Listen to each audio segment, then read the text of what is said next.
నేను ఒక్క కాలిపై నిలబడిన రోజే ఎలా జీవించాలో కూడా నేర్చుకున్నాను.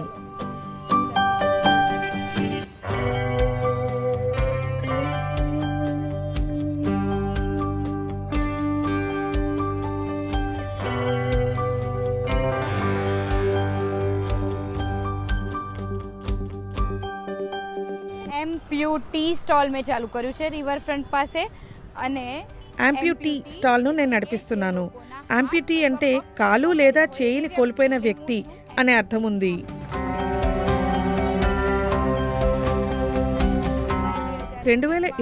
జూలైలో నాకు ఒక ప్రమాదం జరిగింది.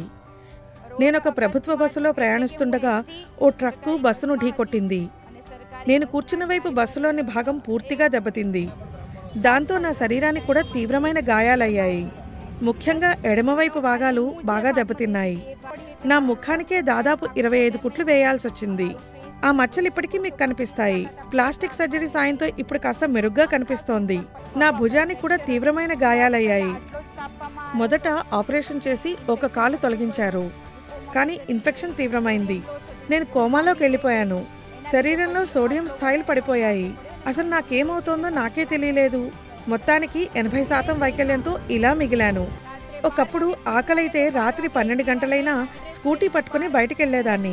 కానీ ప్రమాదం తర్వాత కనీసం 10 అడుగులు వేసి బాత్రూమ్ వరకు కూడా వెళ్ళలేకపోయేదాన్ని. పరిస్థితి చాలా దారుణంగా ఉండేది. ఆసుపత్రిలో టాయిలెట్ ఉపయోగించేటప్పుడు వాంతులయ్యేవి. కొన్నిసార్లు డైపర్లను ఉపయోగించాల్సి వచ్చేది. చాలా కష్టంగా ఉండేది. చాలా ఆలోచించేదాన్ని. ఎవరెవరో ఏదేదో చెప్పేవారు. మొత్తానికి నేను సొంతంగా చేయగలిగిన పని ఏదైనా ఉందంటే అది టీ కాచడమే.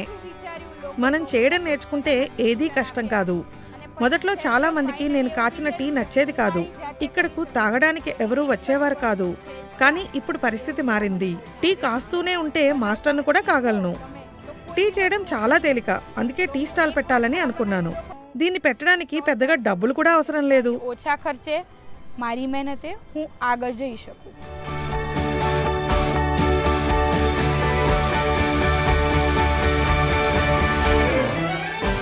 ચા બહુ સારી લાગી. મારા દરેક જણાને કહેવું છે કે હરતા ફરતા રિવરફ્રન્ટ ઉપર આવો તો નેહાબેનની ચા જરૂર પીજો. ચાની જોડે મનોબળ 100% ફ્રી છે. આજે 6 દિવસ થયા છે. నేటికి 6 రోజులు పూర్తయ్యాయి. మొత్తంగా నేను 170 టీలు అమ్మాను. చాలా సంతోషంగా ఉంది. కాస్త ధైర్యం కూడా వస్తోంది. ఏ విషయంలోనూ వెనకడుగు వేయొద్దని నేను అందరికీ చెబుతుంటాను. ప్రమాదం తరువాత మరణించినా లేదా ఆత్మహత్య చేసుకున్నా లేదా నదిలో దూకేయాలని ప్రయత్నించినా మీ ముందు నేను ఇలా నిలబడేదాన్ని కాదు.